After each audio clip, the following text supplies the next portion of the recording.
Welcome back. You're still tuned in to News and Views with myself, Salalo Makudire. The time is 2 minutes past 9 Central African time.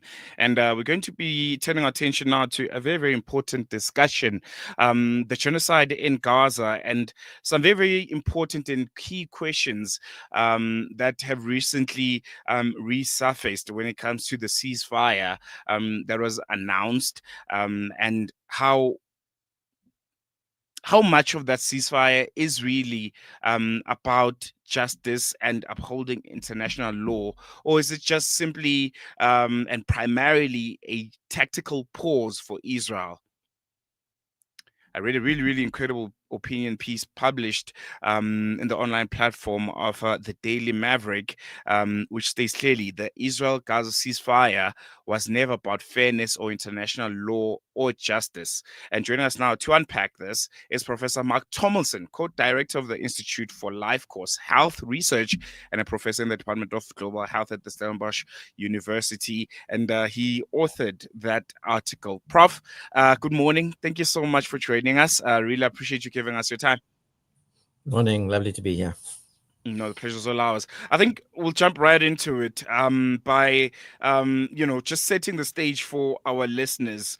How would you summarize this ceasefire agreement that was announced and signed earlier this month between Israel and, well, quote unquote, Hamas and Gaza? What would you say are some of the key elements? Did it include, and some of the key issues, which I think is very, very important, that remain unresolved? So, I mean, the first thing is to say that obviously any ceasing of bombing and people dying is something to be welcomed. One has to just, given what's happened in the last 2 years, that has to be, celebrated. If that's, I don't know even if that's the right word. So I think it's important to say that, but I think the mistake often in these situations, and this is not the first time, this is not the first ceasefire that's ever been signed, declared, imposed, however you want to say it. This happens many, many times over the last 50 years. So it's the mistake is to think that it's somehow something about fairness, or that it's an agreement reached based on some kind of equivalence, or some kind of kind of two parties who, many times ceasefires are declared where two warring partners have actually reached some kind of a stalemate in terms of the war they're fighting at the time, and they do that. That's not what this is about, and yet so much of what it is couched in language of international law, of fairness, of justice, of and it's simply, that's simply a sham, and I mean, when this first happened, I mean, I have to say my cynical side, came out, and I doubt it had anything to do with that. But at the time, Donald Trump in his own mind was still in the running for what he, the prize he wants most in the world, seemingly, which is the Nobel Peace Prize. And it happened just prior to that. Now, obviously, he must have known that the decision had already been made previously, but one has to wonder as to the timing and what it was about. And so the piece I wrote was really just to say, see this for what it is, and don't imagine that it's anything to do with justice or international law. No, and I think that's very, very important. When we speak of, justice in the context of, this kind of conflict, I don't think we can call it a war, but this kind of conflict and ceasefires, what does that mean in practical terms? For example, does it mean there must be some sort of reparations or some level of accountability or rehabilitation for civilians and rebuilding in general? How far is this particular ceasefire from when it comes to addressing those elements? Well, none of that even features. I mean, that's not even part of it. In the piece, I included a sort of a headline from from The Onion, which is actually a satirical, online magazine, which often gets kind of some of its headlines, more correct and right than any. And its headline at the time was, Israel agrees to killing Palestinians less frequently with a ceasefire.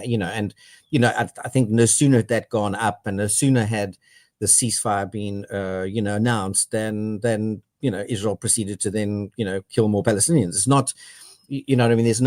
There's no attempt even. There's not even an attempt at pretense anymore, seemingly. I mean, I think, and I think I also said it in the piece. I mean, the one good thing we have about like Donald Trump and what's happening at the moment is that there's no pretense anymore at what's happening. There's no, Trump just says, if Hamas doesn't behave, he'll give the word and Israel can start attacking. The idea that Palestinians have any right to decision making, what they do with their lives, who are their leaders, how they elect them, is not even on the table for people like Trump and Netanyahu and many others. And in many ways, I think there's an argument that could be made that it's always been like that in Gaza and Gaza. It's always been like that, but everyone pretended that it was couched in the language of justice and international law. And I think, when South Africa took, Israel to the International Court last year, I mean, I remember, or the year before, I remember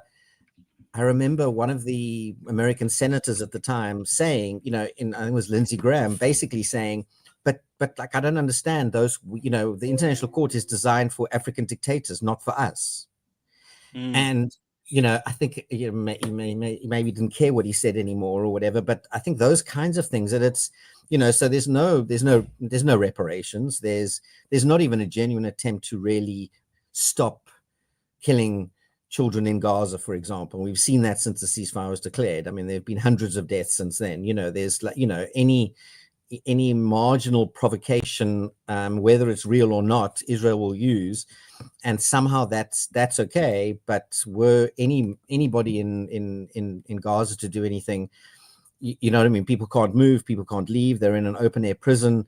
So what, that's why even the language of a ceasefire, and you said it, like, is this really a war? It's like, it's, it's people, and I think it's important to me because I'm also so struck and aware at the moment what's happening in Sudan, and there are other appalling situations globally that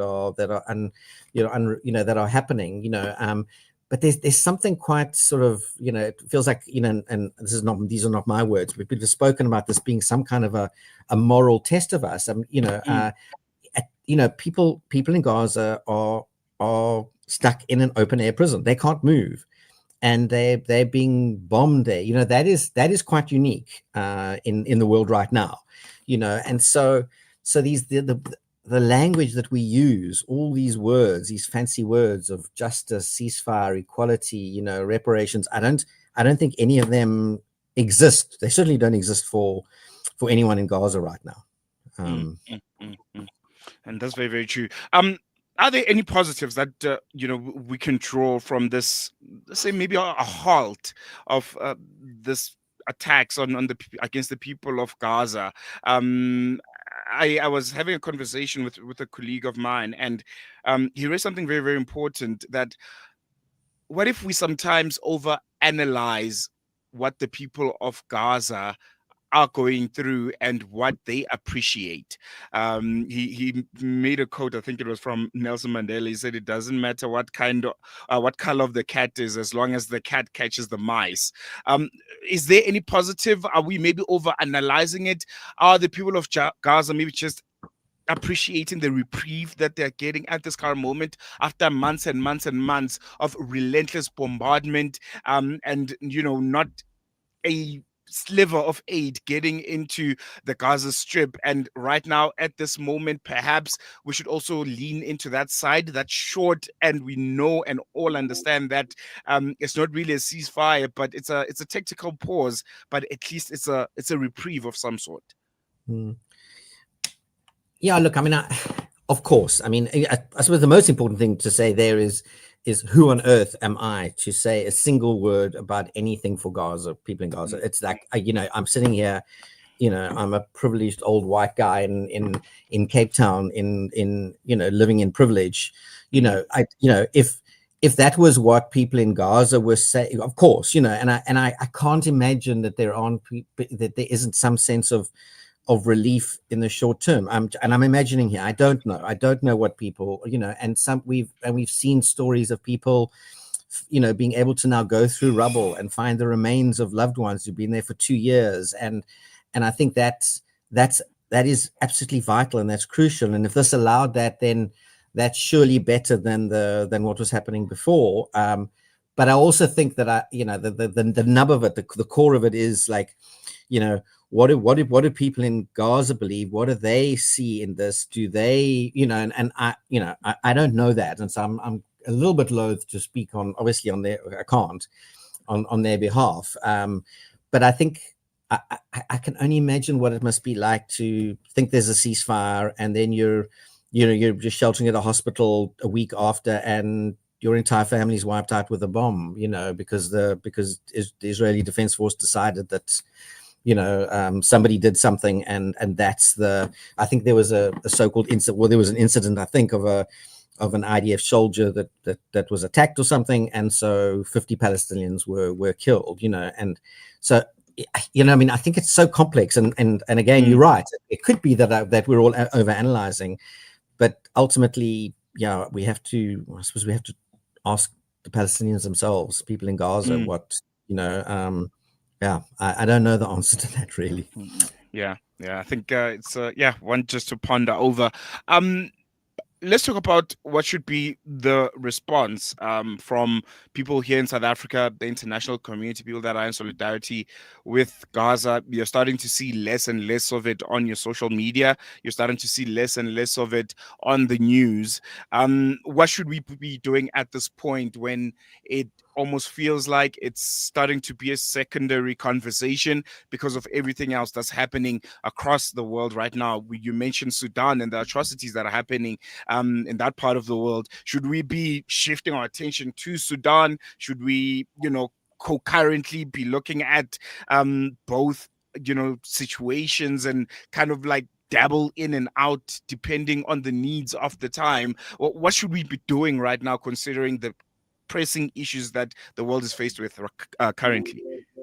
Yeah, I mean, I look. I think the world's. I mean, I'm the first one to speak about where we are in the world right now, whether it's climate breakdown, political polarization, the sort of democratic retreat. I mean, we know all these things, but we just remember the world. The world has routinely been in situations of crisis. You can imagine.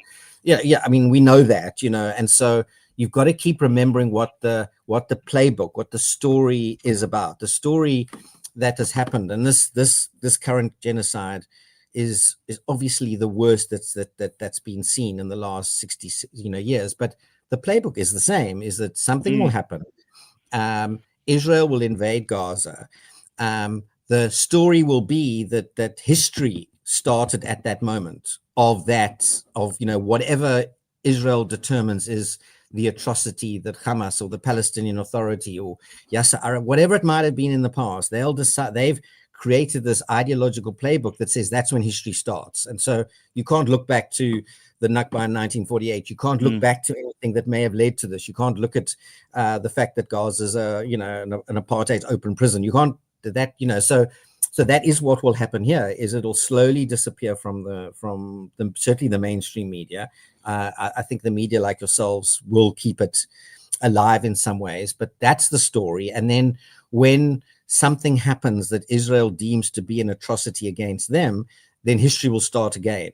And there'll be no memory, or there'll be an ongoing attempt to make sure that we can't remember what's has happened in Gaza in the last 2 years, how that has created, above all else and everything else and all the horror has created another generation of young children who are traumatized, terrorized, and won't see any other option in their lives other than potentially to take up arms or do something, because it's like, look at their lives. But that will be forgotten because you're not allowed to go and see what caused something. It's like there's always a new moment in history, and that playbook has been remarkably successful. I mean, it really has. I my hope is that the playbook will be less successful now, given what's happened, this genocide. I think so many people have had a kind of the veil lifted from their eyes around what's going on. Many haven't, of course, and have doubled down, but for many it has, and maybe things will change. But I think we've got to keep remembering. We've got to keep remembering that when words like justice and international law and fairness and that are mentioned, that's a lie and that's an invention.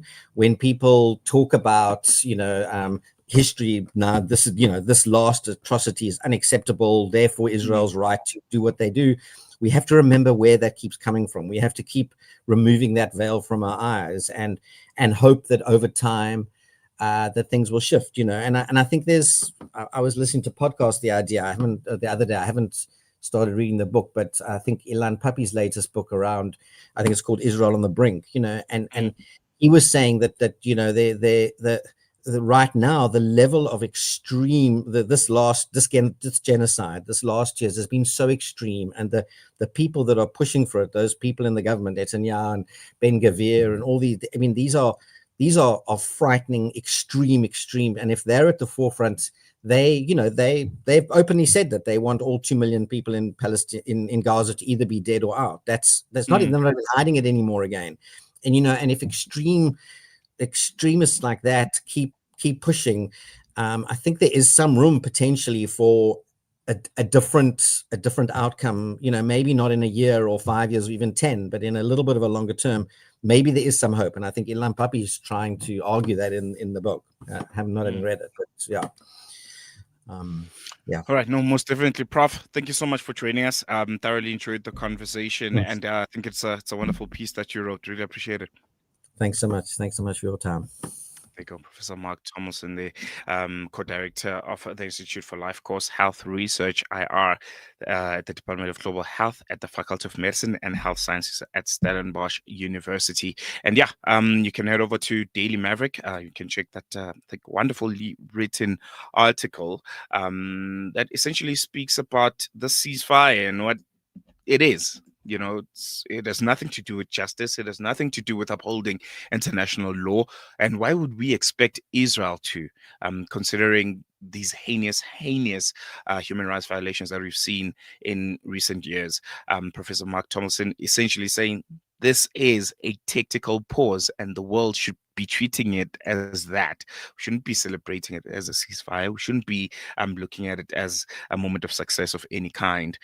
Israel is taking a break, and they only know why they're taking a break. Whether it's internal pressure against Benjamin Netanyahu from citizens of Israel who are saying those that have been captured or prisoners of Hamas need to come back. The bodies that have been captured need to come back. Otherwise, you're going to go down. Otherwise, this government is going to be dissolved, and you're not going to be, the prime minister of this country anymore.